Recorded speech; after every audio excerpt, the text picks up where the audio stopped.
किराड़ी में एक समस्या हो तो बताया भी जा सकता है। किराड़ी में अनगिनत समस्या है। आप लोग लगातार क्षेत्र में हैं, आप लोग क्षेत्र में लगातार बने हुए हैं और मैं आप लोगों को देखता रहता हूँ। रोड की समस्या है, मकानों को जिस तरीके से नीचे दबा दिया गया यहाँ, जबकि जो केजरीवाल का विधायक यहाँ था ऋतुराज, वो राजेश लाला की छत पर बोला, उसका लाइव टेलीकास्ट है, एफबी पे लाइव चलाया था उसने कहा था कि जो मैं इसका पंपिंग स्टेशन बनेगा सीवर का, वो कम से कम 85 फुट 80 फुट ज़मीन के नीचे हो। अगर कोई पंपिंग स्टेशन 80 फुट नीचे है तो अगर हम इसको 5 फुट ऊपर भी कर देते, मतलब लेवल में कर देते, इतना नीचे ना, सड़क को इतना नहीं उठाते, तब भी जो है मकान जो है लोगों के बच जाते और फिर भी पंपिंग स्टेशन होता। ठीक उसी तरीके से जिस तरह से पंप करके पानी अभी सबके घर में आ रहा है, वो तो बहुत नीचे, उससे भी 5 फीट 10 फीट नीचे है। तो इन्होंने ये यहाँ के बिल्डरों से, माफियाओं से, सबसे मिलकर मिली भगत करके लूट बाजारी के लिए और मलबा में पैसा कमाने के लिए, क्योंकि मलबा यहाँ गिराते थे और मिट्टी का इनको पैसा मिलता था, सबसे ज़्यादा कमाई तो इन्होंने मिट्टी और मलबा में किया। और उसमें भी किस तरीके से कमाया, लूट बाजारी किस तरीके से करी इन्होंने कि सड़क को, पूरे किराड़ी में सड़क को खोद कर छोड़ देते थे। अब मुझे दिक्कत होती थी, मैंने 5 ट्राली मलबा गिरा दिया, उसने 5 ट्राली मलबा गिरा दिया, हमारे पड़ोसी ने 10 ट्राली गिरा दी, तो वो मलबा भी नाप के इन्होंने उसका पैसा लिया ना, इन्होंने तो जमीन से नापा। तो इस तरीके से कई करोड़ों अरबों का इन्होंने मलबे का घोटाला किया है, इतना बड़ा घोटाला किया है कि इसको हम प्रकट नहीं कर सकते। लोग समझ नहीं पाए किस तरीके से साइको इन्होंने कि लोगों के मेंटल उनको जो टार्चर किया, कि उस टार्चर के बाद लोगों ने क्या करे, भाई जो पानी में गिर रहा है, जिसके हाथ टूट रहे हैं, पाँव टूट रहे हैं, उसको मलबा गिरवाना पड़ेगा, अपने लिए रास्ता बनाना पड़ेगा। और जब वो पूरी तरीके से भर के तैयार हो जाता था तो ये सिर्फ आते थे और कच्चा माल डाल के रोड बनाया, और रोड इनकी 6 महीने भी नहीं चली, पूरी की पूरी रोड पूरी तरीके से अभी ध्वस्त हो गई। तो इस तरीके से ये आम पार्टी के लोगों ने जो लूट बाजारी करी है, ये बहुत ही निंदनीय है और बहुत बुरा अपराध है। और देखो, हमने तो लाइव चला के कहा था कि तुम्हारा भगवान भला नहीं करेगा,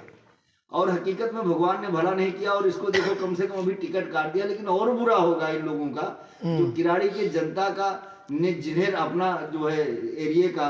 राजा बना दिया एक तरीके से, उनके साथ इस तरीके से बदसलूकी, उनके दुख की आपको चिंता नहीं, उनके सुख की आपको चिंता नहीं, उनसे मिलना नहीं, अपना जो है आपको अपने मस्ती में मस्त रहना है, शाम को जैसा कि लोग कहते हैं सुल्फा ले लेना, बोतल ले लेना। तो ये सब चीज़ें बहुत ही गलत था और उसका परिणाम तो बहुत भयानक होगा और भुगतना पड़ेगा। जो जल भराव को लेकर, ये तो इन्होंने तो मोटर बांटा, इनके झाड़ू के जो विधायक थे यहाँ के, और उस मोटर से करंट लगने से लोगों की मौत हुई। हम लोग तो उनकी लाश तक को रोड पर रख के, हमारे वीडियो मिल जाएंगे, एफबी लाइव मिल जाएंगे, हम लोग धरने पर बैठे, एफआईआर दर्ज करने के लिए हम लगातार बैठे रहे हों, लेकिन इनका इतना प्रेशर हो था थाने पे कि इनके ना खिलाफ एफआईआर नहीं दर्ज हुई, और जल भराव की इनको जरा सा चिंता नहीं हुई। इतने, ये विधायक इतना आदमखोर था कि लोगों का जो कहना है कम से कम 180 मौतें हुई हैं इसके कार्यकाल में 10 साल के, लेकिन इसको जरा सा भय नहीं था, चिंता नहीं था, किसी के पीड़ा से लेना नहीं था। मैं तो कहता हूं कि मुआवजा की बात छोड़ो, ये दरवाजे भी नहीं गया उन लोगों के जो मरे हैं, उनके क्षेत्रीय विधायक होने के नाते ये दरवाजे पर नहीं गया कि संवेदना व्यक्त कर देता। मुआवजा तो देने की बात छोड़ो, हालांकि हम लोग अभी भी प्रयासरत है कि जिनके यहाँ इस तरह की ट्रेजिडी हुई है उनको जो है मुआवजा मिलना चाहिए। और कई मामले में तो हमारे सांसद आज योगेंद्र चंदोलिया जी रहे और उनका पोस्टमार्टम कराया, उनको घर तक जाने का पैसा दिया अपने जेब से और करवाए। इतने अच्छे सांसद हैं कि लगातार वो जब से बने हुए, जरा से भी मौत की खबर हुई तो बिल्कुल वो दिन रात यहाँ लगातार जो है डटे रहे। लेकिन एक कहावत आपने सुनी होगी, धोबी का कुत्ता न घर का न घाट का, उनकी तो वही हाल हो गई। ना उनके वाले उनको एक्सेप्ट कर रहे हैं, ना हमारे वाले एक्सेप्ट करेंगे। आप देख लो, डेली उनके वाले भी डेली इस्तीफा आ रहा, फेसबुक पे डेली इस्तीफा आ रहा, डेली सब छोड़। वो जब व्यक्ति भाजपा में था, देखो भाजपा में भी कार्यकर्ता जो नाराज थे उससे, उसने जो है तोड़ फोड़ का काम हमेशा किया, वही काम वहाँ कर रहा। और अब भाजपा से जाने के बाद उसको पता चलेगा ना क्या वजूद है।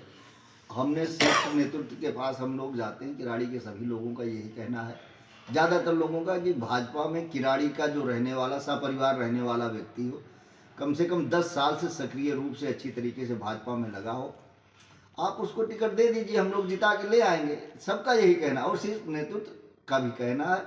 वो भाजपा के किराड़ी के कार्यकर्ता को इस बार चुनाव लड़ाएगी, और वही जो ऋतुराज ने बहुत बड़े बब्बर शेर को उतारा है ना, उसको वही कार्यकर्ता, छोटा सा कार्यकर्ता कम से कम 20,000 से ठोकेगा, कम से कम 20,000 से ठोकने वाला।